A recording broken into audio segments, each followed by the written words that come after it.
চাল এটার মালিক এই ও ঠিক না জানি আরে স্টিলে তো আমি কেটে কেটে দিব দান কেটে দিব দান এর পরে 25 টা করে কেটে দিব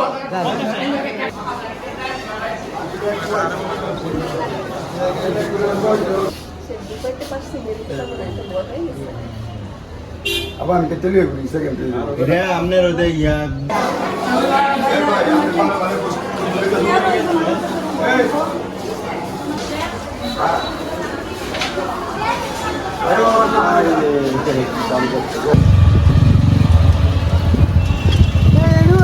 কোথায় কোথায় তুই বা কোথায় তুই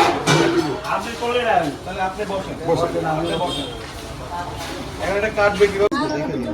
না বাবা এই যে বাবা এই যে শেষ হয়েছে তার আন্দার এই যে বাবা শেষ বাবু দাঁড়ান আপনি এই হ্যাঁ এসে গেল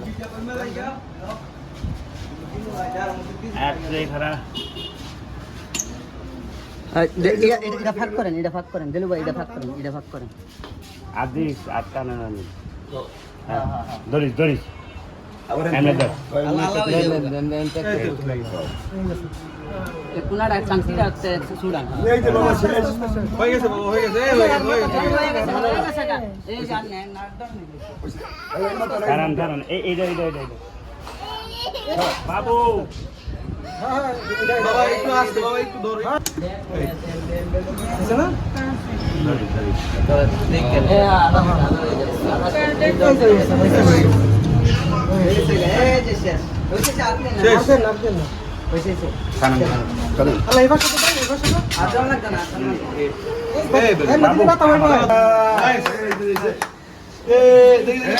বাবু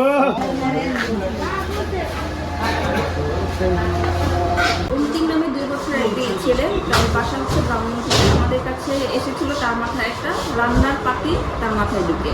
তো আমরা চেষ্টা করেছিলাম ইমার্জেন্সি থেকে পাতিটি বের করার জন্য কিন্তু যখন দেখা যাচ্ছে যে এইভাবে বের হচ্ছে না এবং বাচ্চাটা এটা মানে ক্ষতির সম্মুখীন হতে পারে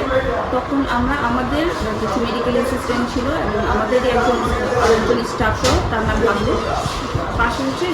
আলামিন স্টিল কিং আছে আমাদের পাশে সাথের পাড়াতে ওখানে যায় ওখানে গিয়ে হাইটি কেটে আমাদের তত্ত্বাবধানেই তাকে আবার হাসপাতালে আনা হয় অতঃপর তাকে হচ্ছে প্রাথমিক চিকিৎসা দিয়ে বাসায় রাখা হয় তবে এই ক্ষেত্রে আমাদের বাবা মা সকলেরই বাসায় যারা আছেন সতর্ক থাকতে হবে যে বাচ্চাদের মানে যে কোনো মুহূর্তে যে কোনো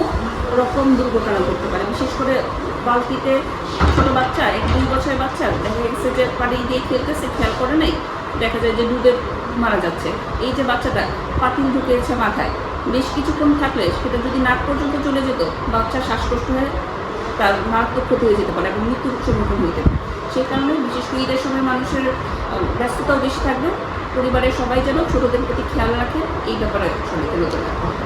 বর্তমানে সে এখন ভালো আছে আর হালকা ব্যথা থাকতে পারে সেই কারণে দেখানোর ওষুধ দিয়ে সে বাসায় গিয়েছে